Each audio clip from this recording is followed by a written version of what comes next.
પધારે છે મારું મન પધારે છે ભગવાન પધારે છે ભગવાન પધારે છે કેસર પીની પગડી પાડી પુણ્ય વધારે છે કેસર પીની પગડી પાડી પુણ્ય વધારે છે ભગવાન પધારે છે ભગવાન પધારે છે ભગવાન પધારે છે ભગવાન પધારે છે ભગવાનની સાથે છે લોકો જોડાય છે ભગવાનની સાથે છે લોકો જોડાય છે ભગવાન તો એના આંગણ સુધી જાય છે ભગવાન તો એના આંગણ સુધી જાય છે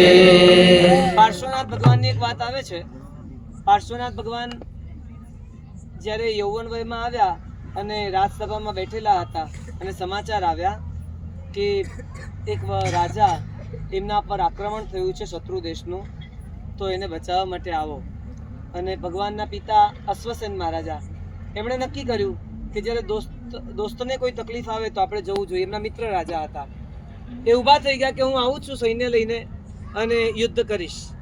ત્યારે પાર્શ્વકુમાર ઊભા થાય છે. કથા ખબર છે તમને? આ વાત, આ કથા કદાચ ખબર હોય તો ના સાહેબ. એ વખતે પાર્શ્વકુમાર ઊભા થાય છે અને એમણે કહ્યું કે પિતાજી, હું બેઠો હોઉં ત્યારે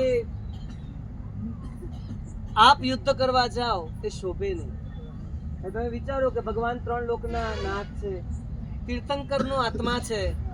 ભગવાન સ્વયં સાક્ષાત તીર્થંકર હોવા છતાં પણ યુદ્ધ કરવા જાય? પણ ભગવાન ગયા. પિતાજીનું ઔચિત્ય એમણે પણ જાળવ્યું કે મારા પિતા હું બેઠો હોઉં અને યુદ્ધ કરવા જાય તો શોભે નહીં. ભગવાન ગયા. ભગવાને યુદ્ધ કર્યું કે ના કર્યું? ભગવાનને યુદ્ધ કરવાની જરૂર ન પડી. ભગવાનને યુદ્ધ કરવાની જરૂર ન પડી. અનાયાસે બધા જ લોકો શરણાગત થઈ ગયા અને કાર્ય સંપન્ન થયું.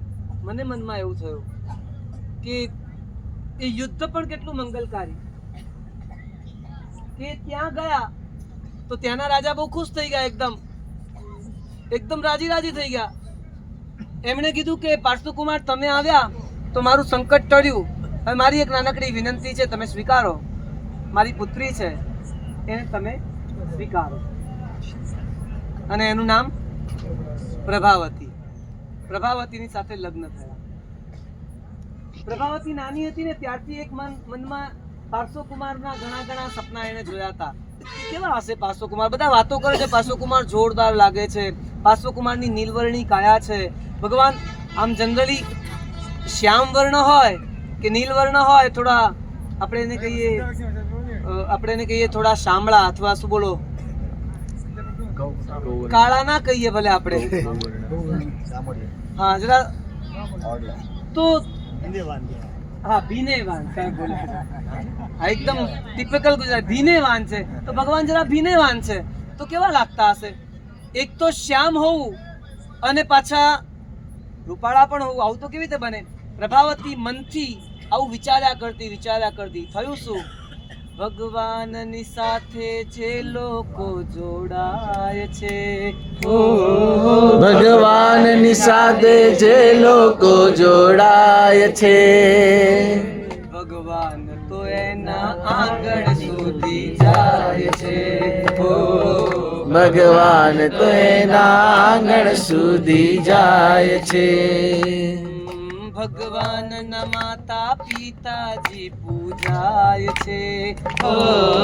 ભગવાનના માતા પિતાજી પૂજાય છે. ગયા હો કે જીરાવલા ગયા હો ને, અથવા શંકેશ્વરમાં બરાબર ભક્તિમાં ફરજો.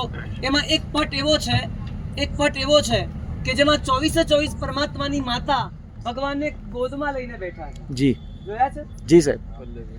24 માતાનો એન્ટ્રી મળતા રાઈટ સાઈડ પર તમે એન્ટ્રીમાં જ હશે. જીરાવલાજીમાં પણ છે, ભીલડિયાજીમાં પણ છે, શંકેશ્વરમાં પણ છે. તો ભગવાનના માતા પિતા બનવું, એથી પણ ભગવાન જોડાઈ જાય. અને ભગવાન એકવાર જોડાઈ ગયા પછી કામ થઈ ગયું. ત્યાં સુધી કે ભગવાનના માતા પિતા તો પૂજાય, ભગવાનના સાસુ સસરાજી વખણાય છે. અરે વાહ. ભગવાનની સાથે જોડાવા મળ્યું ને, એક નાનું નાનું નિમિત્ત મળીને પણ જો ભગવાન સાથે જોડાવા મળે ને તો કામ થઈ જાય. આ તમે જે લોકો ચડાવો લો છો ને એમાં સૌથી મોટું પરિબળ આ છે, તમે ભગવાનની સાથે જોડાઈ જવાના. હવે તારંગા સાથે તમારું નાતો બંધાવાનો. જ્યારે જ્યારે તારંગાનું નામ આવશે ને ત્યારે ત્યારે આમ અંદરથી ગજગજ છાતી ફૂલશે. અમે સંગ લઈને ગયા હતા. જી. ભગવાનની સાથે જે લોકો જોડાય છે, ભગવાનની સાથે જે લોકો જોડાય છે, ભગવાન તો એના આંગણ સુધી જાય છે, ભગવાન તો એના આંગણ સુધી જાય છે.